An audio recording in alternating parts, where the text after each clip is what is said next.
अमेरिकामा बसोबास गर्न थालेको पनि 10 वर्ष कटिसकेछ।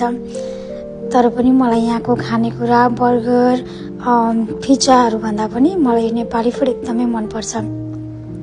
आज मैले 5-6वटा नेपाली एकदमै मेरो फेभरेट नेपाली फुड लिएर आएको छु। फर्स्ट वान थियो फिस सुप, मलाई एकदम मजाले बनाउन आउँछ फिस सुप। अनि नेक्स्ट वान भनेको सिङ्गडा र मोमो। मोमो चाहिँ मलाई जस्तो पनि मनपर्छ, मासु लागेको होस् या नलागेको होस्, मोमो मेरो एकदमै फेभरेट फुड हो। सो मलाई चाहिँ पोर्क मोमो, भेजिटेबल मोमो र चिकन मोमो एकदमै मनपर्छ। अर्को फुड छ मसँग आलु चप। मेरो हस्बेन्डलाई आलु चप बनाउन एकदम मजाले आउँछ। हामी चाहिँ बुढाबुढी मिलेर मिठो मिठो खानेकुराहरू यसरी बनाएर घरमा खाने गर्छौँ र यो पल चाहिँ मेरो लागि एकदमै अविस्मरणीय पल हो। सो अर्को फुड छ मसँग रोटी। यो रोटी भनेको चाहिँ हामी नेपालीहरूलाई जहाँ पनि चल्छ, स्पेसली बिहेको सिजनमा त झन् साह्रो एकदमै चल्ने गर्छ। र तिहारमा हामी चाहिँ बुढाबुढी मिलेर रोटी बनाउँछौँ।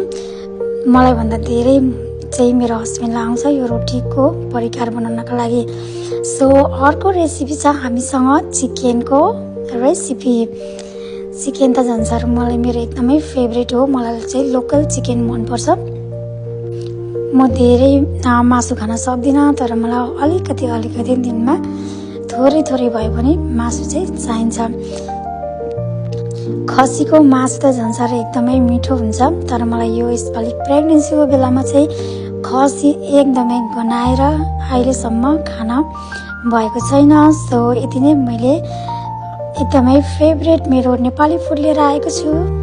See you guys and have fun.